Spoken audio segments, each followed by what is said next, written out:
It's the same example of, say you're in a conversation, you fuck up completely something. Like you mix your words, fumble them, you stutter, whatever.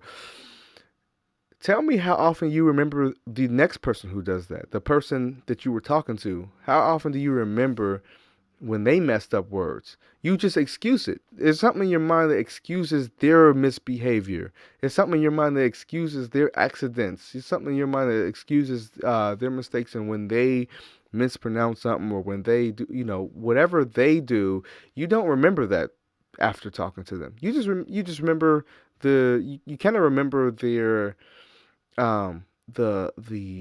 essence. You remember their personality, but you don't really remember every little tick or quarrel about them. Maybe you remember certain things, certain ticks, and certain quarrels about them, and and it may be the more louder parts of it. So, say someone stutters throughout the entire conversation, you will remember them as being a stutterer because every single time they spoke, they stuttered. But what about when they stuttered once or twice during a conversation? You're not going to remember it.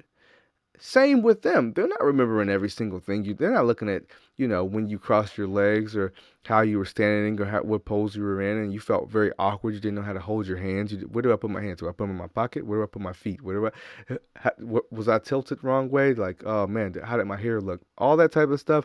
They're not thinking about that type of stuff. They're in their own world, and you're just a minor part. You're a character in their day, and because of that, you're not going to be found that you're not that important.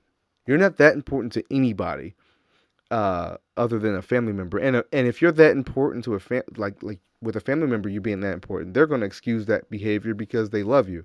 But if you're just some or a friend because they love you, or they really enjoy your company or whatever. But if it's just a regular person, just that you interact with, maybe even daily or weekly, they're not going to remember that type of stuff because you're a character in their play. You're an extra. You're an extra. You're just there for now. You won't be there in 10 years, probably. You won't be there for their important times in their lives, probably. You won't be there for their wedding. You won't be there for their birthdays. You won't be there for their anniversaries. You won't be there for their vacations. Why do they care? They don't care that you accidentally stumbled on words or that scratched your ass in the middle of a meeting. They don't care. They don't care. Why? Why should they care? They might remember that you scratched your ass, though. They might remember that. Uh, they might remember that you blew ass in the middle of a meeting. Maybe they remember that, but they won't remember the small things. Don't worry about it. Let it blow over. They're not going to remember tomorrow. They're not going to remember probably even in an hour. And even if you did blow ass, guess what's going to happen next week? You think they're going to be thinking about the fact that you blew ass last week? They had a whole weekend without you.